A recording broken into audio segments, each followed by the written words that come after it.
Hey guys, Chris with Four Season RV here. So, as you know, and from our previous videos, the family and I have decided to transition into full-time RVing. Part of that transition is going to require us to upgrade our camper. Currently, we have a 31-foot Palomino Solaire bunkhouse. We're looking at a couple different options for fifth wheels, but we know that we had to upgrade our tow vehicle as well.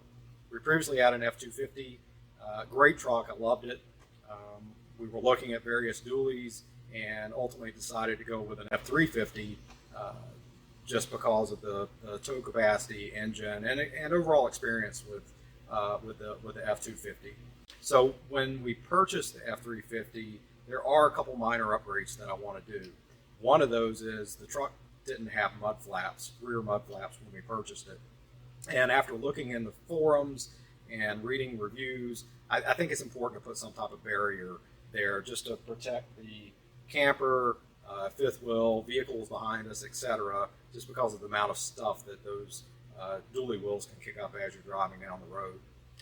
So the mud flaps I selected are WeatherTech no drill mud flaps, and I really like the WeatherTech product line. It's a superior product line, form fitted, looks really nice, integrates well with the vehicle, and then also they're made in the USA. So sit tight, and we're going to get this installation underway. So when you're getting ready to install, it suggests installing the driver's side first, which I've already done that, and you can see how form fitted the mud flap is on the vehicle and how nice it came out. So what we're going to do is focus on the installation of the second mud flap on the passenger side of the vehicle. So the tools that you're going to need in order to install these mud flaps on an F-350 is a ratchet, a 1/4 inch socket, a 5.5 millimeter socket, a 10 millimeter socket.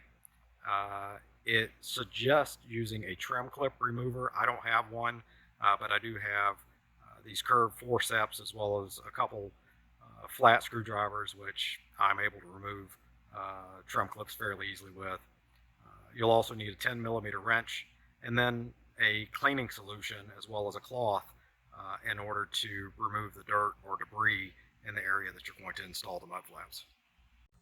All right, now that we're on the passenger side of the vehicle and we're under the wheel well, you'll notice on this shroud that there are 5 rivets that are installed to hold this shroud into place. In addition, there's a 5.5 millimeter retaining bolt that will be removed. When you reinstall the one rivet, this 5.5 millimeter bolt will not be used. That'll be discarded. So let's go ahead and remove all 5 of these rivets.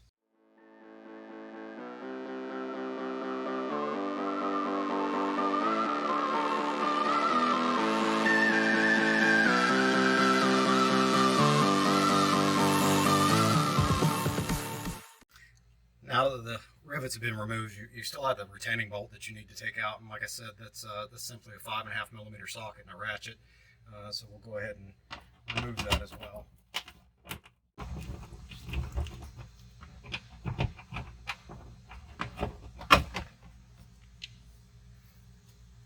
Once that's removed, you'll notice that the shroud kind of drops down. Obviously, it's because nothing's holding it anymore. There is one more bolt that we need to take out, and that's to secure the mud flap to the base of the fender here. So as you can see here, we're on the underside of the vehicle. This is the 10 millimeter bolt, and you simply need to remove that as well using your ratchet and wrench.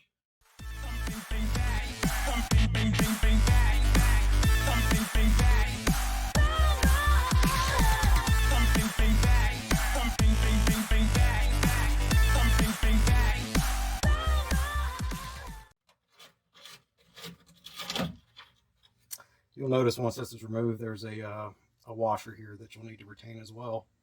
So we'll set all that to the side. And then it also recommends to clean this area. So I just use a little spray, spray that off, and then clean it. I didn't clean it to the detail finish, but I just took off the excess dirt, so that way the mud flap would be next to a clean surface and there was no significant dirt or debris in place. So on the actual mud flap, this is the portion that attaches to the area that we just took this bolt out of. You want to remove this spacer, and when you remove that, there is a 3/16 inch washer that you'll place onto that bolt.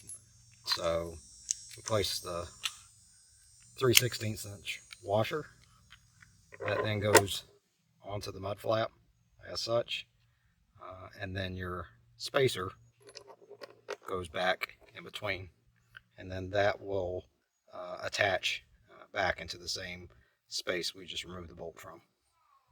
Now that we're back under the vehicle, essentially we take the mud flap, align it to that hole with the spacer, and we push it through. A little difficult for you to see there, but we pushed it through, and then we will attach the nut back to that, and then adjust the rest of the mud flap.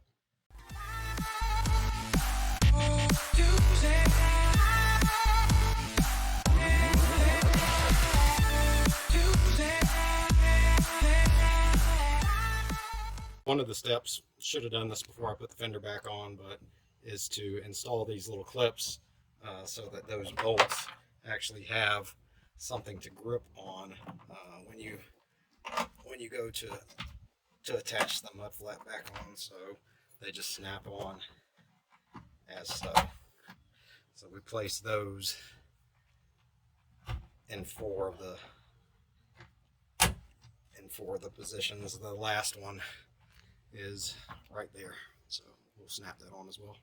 For me, what I found was if I put the bolt in we just inserted and then put this rivet back in place, it aligns everything fairly well to where I can just put the remaining screws in.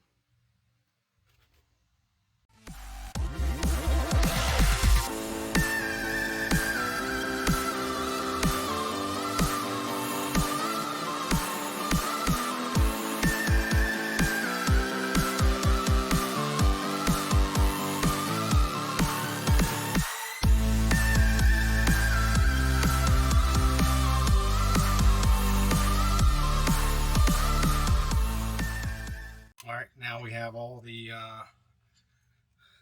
screws and washers in here. Remaining bolts here.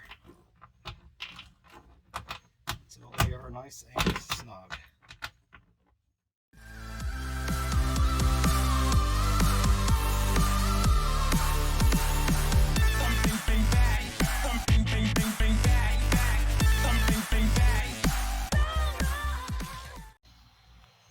Okay, so that's it. Now we're fully installed. We've got all the bolts inserted, the rivet replaced, everything's tightened up, everything matches the contours of the vehicle nicely. Really form-fitted, both the passenger and the driver side. So once again, this was the installation of the WeatherTech No Drill Dually Mud Flap.